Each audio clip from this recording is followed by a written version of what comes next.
Good morning, students. Today we will discuss exercise and question answer of chapter 8. Let's see. Part A and B we have discussed in the previous video. In this video, we will start from part C. Match the columns. Sedimentary rocks. Sedimentary rocks को किससे match करेंगे? Deposited in layers, क्योंकि इनकी formation कैसे होती है? Layers के जमा होने से। एक लेयर के ऊपर दूसरी लेयर, दूसरे के ऊपर तीसरी, ऐसी लेयर्स बनती जाती हैं और एक रॉक बनती है। मेटामॉर्फिक रॉक्स, इनकी फॉर्मेशन कैसे होती है, कैसे बनते हैं ये? Modified by high heat and pressure, ज़्यादा हीट और प्रेशर के कारण ये चेंज हो जाते हैं मेटामॉर्फिक रॉक्स में। कौन चेंज होते हैं? इग्नियस और सेडिमेंट्री रॉक। इग्नियस रॉक्स की फॉर्मेशन कैसे होती है? Form from cooling and solidification of lava. जब लावा ठंडा होता है और बहुत ज़्यादा हार्ड हो जाता है तो इग्नियस रॉक की फॉर्मेशन होती है। Non metallic minerals used for making mineral fertilisers, इनका यूज़ कहाँ किया जाता है? फर्टिलाइज़र बनाने के लिए। मेटेलिक मिनरल्स कैसे होते हैं? इनके पास ऐसी प्रॉपर्टीज़ होती हैं जिनकी हेल्प से इनको वायर्स में या थिन शीट्स में चेंज किया जा सकता है। तो used for making wires, coins etcetera. Okay, now look at part D. Complete the given crossword using clues. A rock which is formed from granite. ऐसा कौन सा रॉक है जो ग्रेनाइट से बनता है? gneiss. Rocks in which metallic minerals are found. ऐसे कौन से मेटेलिक मिनरल्स हैं, ऐसी कौन सी रॉक है जिसमें मेटेलिक मिनरल्स पाए जाते हैं? Igneous rock. A rock which is known as natural glass. किस रॉक को नेचुरल ग्लास के नाम से भी जाना जाता है? Obsidian. Only rock in the world that can float in water. World में ऐसा कौन सा रॉक है जो पानी में तैर सकता है? पमिस. इसको प्रोनाउंस करेंगे पमिस से. Okay. A rock which is use for making red fort. Red fort बनाने के लिए, लाल किला बनाने के लिए किस स्टोन का यूज़ किया गया? Sandstone. A rock which breaks into flat thin layers. एक ऐसा रॉक जिसको थिन लेयर्स में ब्रेक किया जा सकता है, तोड़ा जा सकता है. Shell. Okay, now let's see practice it too. Dash is called the black gold. काला सोना किसे कहा जाता है? पेट्रोलियम को. Coal is dash rock. Coal कैसा रॉक है? Sedimentary rock. Dash is the hardest material. इन सभी ऑप्शंस में से सबसे हार्ड कौन सा मिनरल है? डायमंड. गोल्ड, टाक और कोयला जो है काफ़ी ज़्यादा सॉफ्ट होते हैं, मतलब डायमंड सबसे ज़्यादा हार्ड है. Dash is rich in quartz mineral. Quartz mineral किस में पाया जाता है? क्वार्टिजाइट में. The bottom layer of the soil that constitutes the parent rock is called dash. सबसे नीचे वाली लेयर, सॉइल की जो सबसे नीचे वाली लेयर होती है, जिसको पेरेंट रॉक भी कहा जाता है. इट मीन्स वो पेरेंट्स की तरह हमें सपोर्ट करती है. किसको सपोर्ट करती है? सॉइल की जो बाकी की लेयर्स होती हैं ऊपर वाली, उनको सपोर्ट करती है. तो उस रॉक का नाम है bed rock. Okay, now let's start question answer of this chapter. Very short answer type questions. What are ores? Ores क्या होते हैं? और इज ए नेचुरल रॉक. ये एक प्राकृतिक रॉक है, चट्टान है. और sediment date contains one or more valuable minerals, जिसके अंदर बहुत सारे, एक या एक से ज़्यादा मिनरल्स पाए जाते हैं. Typically containing metals date can be mind and traded. और इनके अंदर ऐसे मिनरल्स होते हैं जिनको खानों से निकाला जाता है, फिर उनको प्योरीफाई किया जाता है. ओके, और फिर उनका यूज़ किया जाता है. And traded. Name the 3 layers of the soil. Soil की 3 लेयर्स कौन सी हैं? टॉप सॉइल, जिसको ए होरिजन कहते हैं. सब सॉइल, सेकंड नंबर वाली लेयर, जिसको बी होरिजन कहते हैं. और सबसे नीचे होती है बेड रॉक, जिसको सी होरिजन कहते हैं. What are minerals? मिनरल्स क्या होते हैं? Minerals are solid substances that are present in nature and can be made of one or more elements combined together. Minerals क्या होते हैं? दिखने में वो सॉलिड होते हैं. उनकी स्टेट कैसी होती है? सॉलिड.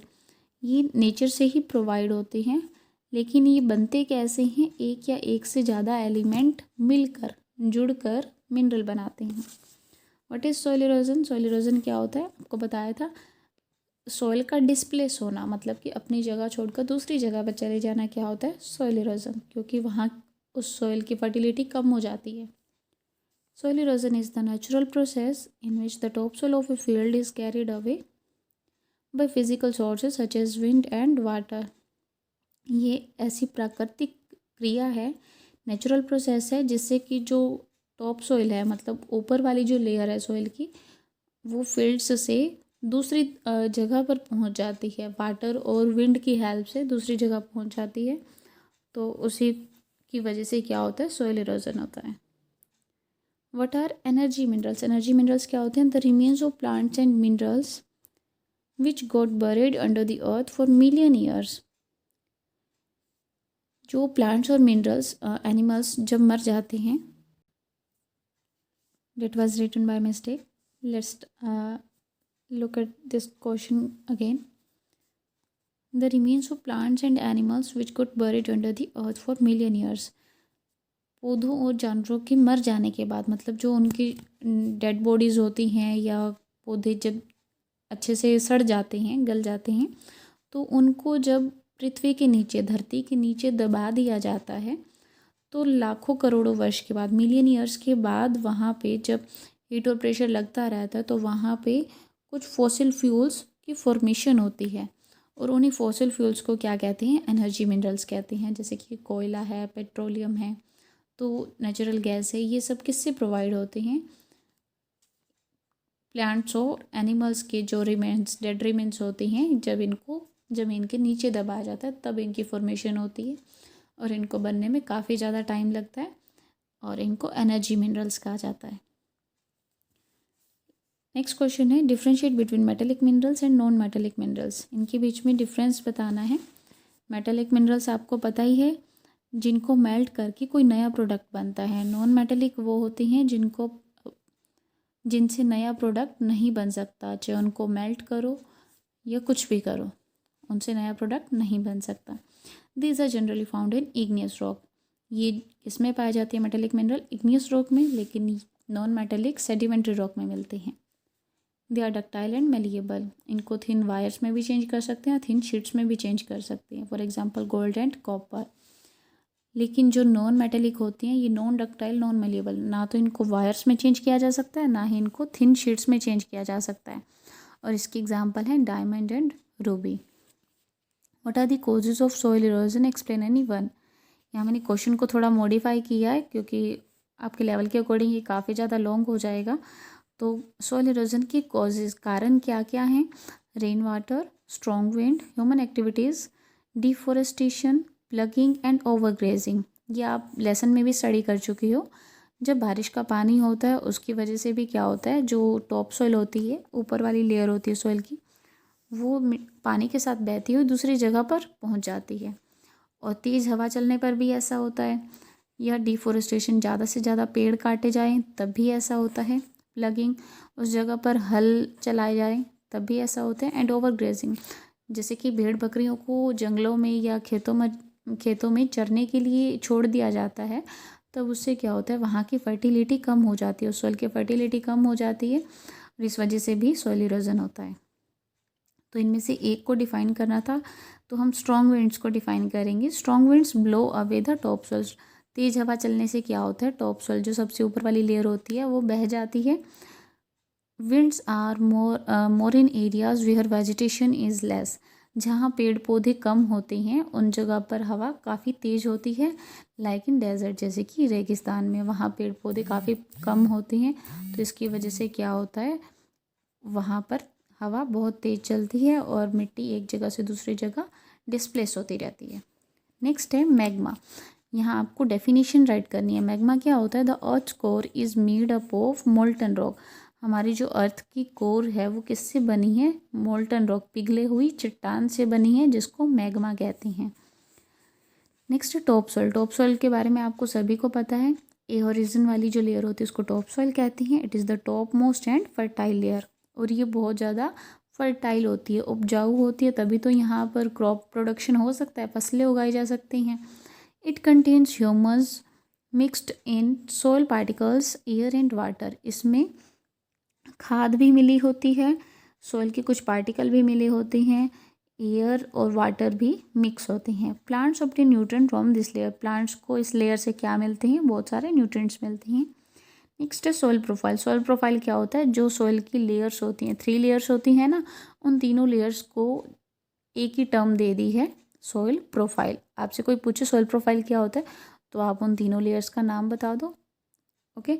नेक्स्ट है how do igneous rocks form. Igneous rock कैसे बनते हैं, अर्थ के अंदर जब मोल्टन रॉक, जब रॉक पिघल जाता है, किस में पिघलता है, उसको मैग्मा कहते हैं। जब रॉक टूट कर पिघलता है उसको क्या कहते हैं, magma. When it flows out on to the earth surface, लेकिन जैसे ही ये पृथ्वी के ऊपर, ज़मीन के ऊपर आता है, इसको हम लावा कहते हैं। इट इज़ कॉल्ड लावा।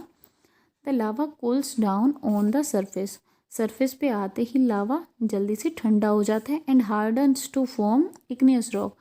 कुछ लावा जल्दी जल्दी ठंडा होता है और कुछ धीरे धीरे, लेकिन वो टाइम के अकॉर्डिंग ठंडा हो जाता है।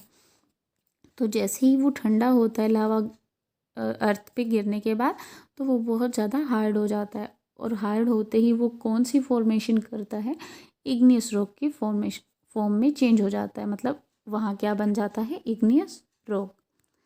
जो शॉर्ट आंसर टाइप क्वेश्चंस हैं उसमें से लास्ट क्वेश्चन रिमेन है, तो उस क्वेश्चन को हम लॉन्ग आंसर टाइप क्वेश्चन के साथ ही डिस्कस करेंगे। Okay, till then thank you.